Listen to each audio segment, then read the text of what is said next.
नमस्कार. मला फक्त तुमचे 60 सेकंड द्या. मी तुमची डिजिटल आयडेंटिटी सिक्युअर करून दाखवतो. डिजिटल आयडेंटिटी म्हणजे काय? म्हणजे पहिले एक सांगा, तुमचं नॉर्मल तुमची आयडेंटिटी काय? तुमचं नाव, तुमचा पत्ता, तुम्ही काय शिक्षण केलंय, तुम्ही कुठे राहता, ही झाली तुमची फिजिकल आयडेंटिटी, बरोबर? तसं डिजिटल आयडेंटिटी म्हणजे काय? डिजिटल आयडेंटिटी म्हणजे म्हणजे तुमचा फोन नंबर, तुमचं नाव, तुमचे ईमेल आयडी, तुमचे बँक अकाउंट हे सगळे डिजिटल आयडेंटिटीमध्ये येतात. तर याचा गैरवापर कसा होतो सांगतो. जेव्हा कधी तुम्ही कोणत्या मॉलला जाता या कुठल्याही फूड मॉलला या शॉपिंग मॉलला, तर त्यावेळेस कोणतरी बाहेर उभे असतात आणि म्हणतात, की तुमच्याकडे गिफ्ट व्हाउचर मिळणार आहे. तुम्ही याला स्क्रॅच करा. मग तुम्ही स्क्रॅच करता. अरे, तुम्ही तर विनर आहे.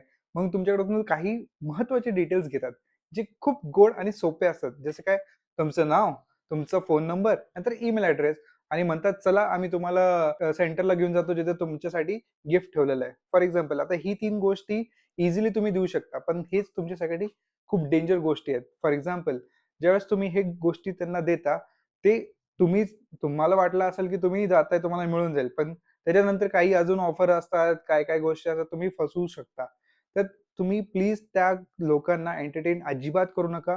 कुणी तुम्हाला ₹2 मध्ये या स्क्रॅचमध्ये 10,00,000ची गोष्ट कोणी देणार नाहीये. तुम्हाला स्वतः ती कमवावी लागते आणि मग तुम्ही ती गोष्टी घेता. हे पहिला एक इन्सिडेंट झाला. दुसरा इन्सिडेंट सांगतो. मला एक कॉल आला होता आणि म्हणले, की "हे तुमचे मित्र आहेत का?" म्हणलं, "हो." मला माहीत नाही ते कुठून त्यांना कळलं. पण ते माझे मित्र आहेत म्हणून मला कॉन्फिडन्स आला, की बाबा हा मला ओळखतो. त्यानं म्हणलं, की "माझं पेमेंट त्यांना होत नाहीये, तर प्लीज तुमचा नंबर द्या. तुम्ही त्यांना पेमेंट करा." म्हणलं, "चालतंय." मग त्यांनी मला एक मेसेज पाठवला आणि जसं की एक मेसेज असतो, की सक्सेसफुली ट्रान्सफर्ड तुमच्या अकाउंटमध्ये, तर तसं ती अमाउंटची एक लिंक आली आणि मी चेक केलं, की यार हा नॉर्मल एस-बी-आय कोणत्याही बँकचे नंबर येतात वरती आणि मग ते मेसेज येतो. पण मला एक नॉर्मल 10 डिजिटवाला नंबर आला आणि त्याच्या खाली मेसेज होता आणि मला फक्त ते ब्लू दिसत होतं म्हणून मी क्लिक केलं नाही. तर थोडंसं तुम्ही विचार केला, की हे थोडी गोष्टी असतात ज्याच्यामुळे तुम्हाला कळून यायला पाहिजे, की नॉर्मल नंबर्स आणि हे बेसिक असले नंबर्स वरून का मेसेज येईल?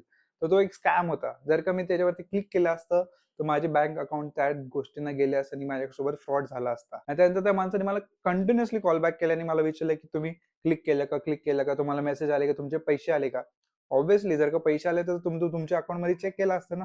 तर माझ्या अकाउंटमध्ये अजिबात पैसे आले नव्हते. तर मला हे सांगायचं की थोड्या-थोड्या गोष्टी असतात ज्याच्यामुळे तुम्ही वाचवू शकता. कुणालाही तुम्ही तुमचे बेसिक इन्फॉर्मेशन कधीच देऊ नका. फोन नंबर, ईमेल आयडी, तुमचं नाव, पूर्ण नाव कधीच कुणालाच देऊ नका. आय नो 60 सेकंडच्या वर गोष्टी झाल्यात, पण हे महत्वाचं आहे.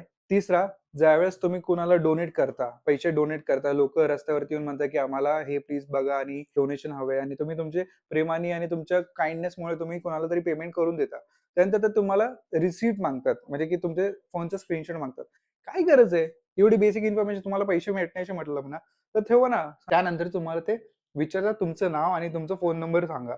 कशाला? तुम्हाला डोनेशन करायचं, आम्ही डोनेशन केलंय. ह्याच्यापुढे तुम्ही तुमच्या साइडनी बघा. प्लीज आपली इन्फॉर्मेशन कोणाला देऊ नका. छोटे-छोटे स्कॅम्स होतात. तुमचा इन्फॉर्मेशन घेऊन कुठल्याही प्रकारे तुमची इन्फॉर्मेशन घेऊन कसाही वापर होऊ शकतो. तर विचार मामलेदारमध्ये तुम्हाला फक्त ही आयडिया द्यायची होती, की तुमची फिजिकल आयडेंटिटी सोबत एक डिजिटल आयडेंटिटी खूप महत्त्वाची आहे. कुणालाही शेअर करू नका. धन्यवाद. आवडला असेल तर नक्की सगळ्यांना शेअर करा. जागृत माणूस बना. गरजेचं आहे. धन्यवाद.